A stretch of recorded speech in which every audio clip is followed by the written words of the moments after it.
I'm just lucky, I guess.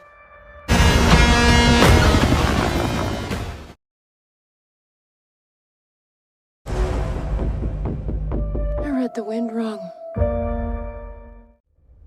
That's our job.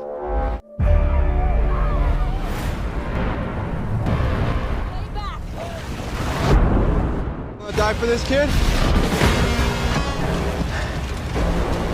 You look it right in the eye.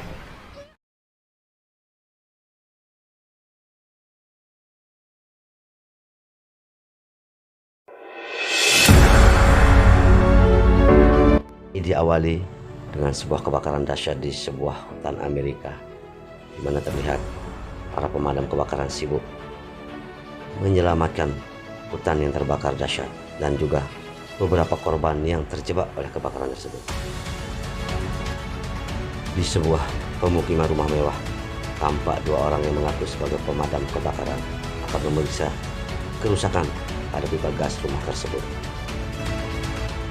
Sejurus kemudian, dua orang tersebut meninggalkan rumah dalam keadaan meledak hancur berantakan. Seorang ayah dengan anaknya tampak kaget. And I work for, he was killed today because of... No more texting. No phone, okay? Just give Kejadian it... tersebut, sang ayah pun mengajak anaknya pergi. Sambil minum bir, para pemadam kebakaran berkumpul dan bersenda-gula. Well, I'm just lucky. Tak disangka wanita ini sangat berani dan nekat. Bisa dilihat dari aksinya yang menerbangkan parasut dengan menggunakan. Karena aksinya ini, Hannah akhirnya berurusan dengan polisi yang bernama Ethan. Ethan ini adalah mantan pacar dari si Hannah.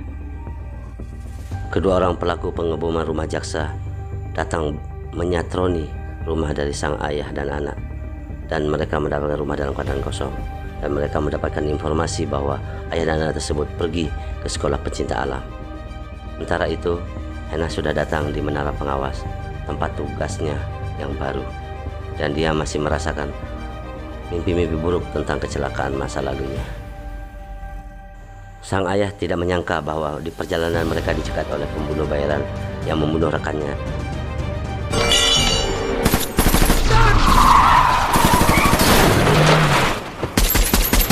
Mobil yang ditumpanginya pun mengalami kecelakaan, menyebabkan ia terluka, sehingga ia segera menyuruh anaknya keluar dari mobil tersebut dan menyelamatkan dirinya sambil menentukan sebuah surat. Ayah akhirnya tewas dengan luka tembak dan mobil yang terbunuh hancur berantakan. Akhirnya anak kecil tersebut melarikan diri menjauh dari lokasi kejadian kecelakaan ayahnya, dan di sana dia melihat ayah sedang duduk, dan Hannah pun mengejarnya. Ia khawatir sekali terhadap anak tersebut, namun anak tersebut terus berlari sampai akhirnya Hannah berhasil menangkapnya. Fighter, I work with the Forest Service. Kedua pembunuh bayaran tersebut dipanggil oleh bosnya, dan bosnya meminta agar segera menuntaskan pembunuhan yang telah mereka rencanakan.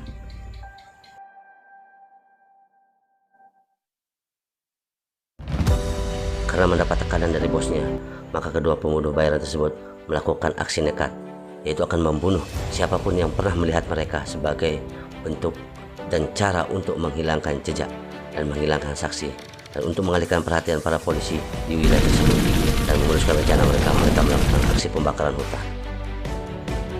Dia pun berhasil mengajak sang anak yang ketakutan tersebut dan membawanya ke menara pengawas. Namun di menara pengawas, semua fasilitas komunikasi rusak oleh petir yang menyambar beberapa hari yang lalu, dan anak tersebut menunjukkan surat yang diberikan oleh ayahnya. Sesaat setelah membacanya, Hannah pun terdiam dan segera mengambil keputusan untuk segera meninggalkan tempat itu.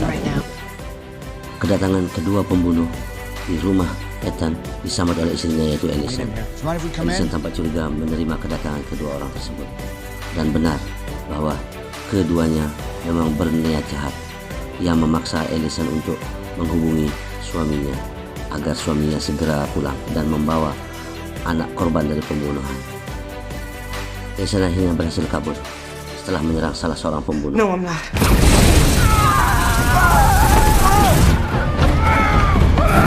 tempat lain, Hannah yang berencana meninggalkan menara pengawas dihadang oleh badai petir. Akhirnya ia mengajak I say mereka stop, you stop. berlari Get down sambil like berlari dari badai petir yang menghadang mereka.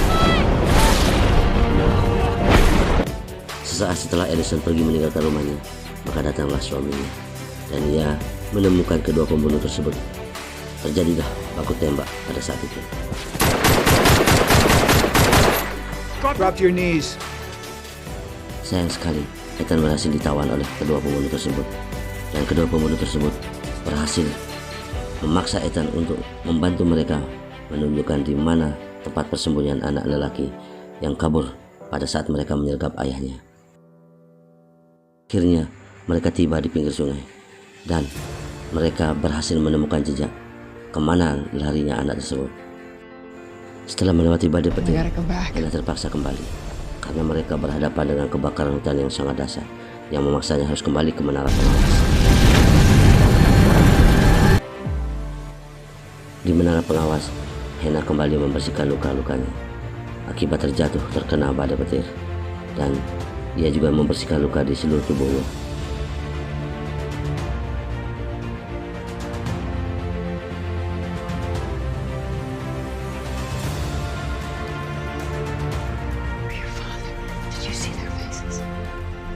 Hannah bersama anak itu bersembunyi di menara pengawas karena melihat kedatangan kedua orang pembunuh bersama Ethan, dan Ethan pun dipaksa naik ke menara pengawas oleh kedua pembunuh tersebut untuk memeriksa keadaan di atas. Sesampainya di menara pengawas, Ethan menyuruh Hannah dan anak tersebut untuk tetap diam dan bersembunyi karena di bawah ada dua orang pembunuh. Wait, he's talking. He's talking, Jack. Namun gerak-gerik dari Ethan dibaca oleh para pembunuh tersebut sehingga ia dihujani tembakan, dan akhirnya Hannah dan anak tersebut berhasil melarikan diri. Tanpa disangka, Ellison datang untuk mencari suaminya dan berhasil menembak Jack, salah seorang pembunuh tersebut, dan Jack akhirnya tewas dengan 2 kali tembakan oleh Ellison. When you get there, what are you gonna do? Keep running until you get to a creek. When you get to a... Saat melarikan diri, Hannah kembali terjebak oleh kebakaran hutan yang sangat dahsyat. Setibanya Ellison di menara pengawas, ia menemukan suaminya terluka parah. You gotta get out of here now. Hey. No, no. Did you get him? I got one. Saat itu, pembunuh yang mengejar Hannah telah sampai di tempat persembunyiannya. Di depannya terjadi kebakaran hebat. Hannah akhirnya memutuskan untuk melawan pembunuh tersebut. Dia bersembunyi di balik pohon dan menunggu kesempatan untuk melawan kembali. You looking for me? Kemudian, di saat pembunuh tersebut ingin mencelakai anak kecil tersebut, Hannah pun menyerangnya dari belakang dan meninggalkannya dalam keadaan terluka. Dan pembunuh tersebut terkena api dan terbakar hutan yang terbakar dengan dahsyat. Hannah pun berhasil menyelamatkan dirinya bersama anak tersebut, dan mereka bersembunyi di sungai. Setelah kebakaran reda, pagi harinya pesawat penyelamat tiba untuk datang dan mengevakuasi anak kecil tersebut.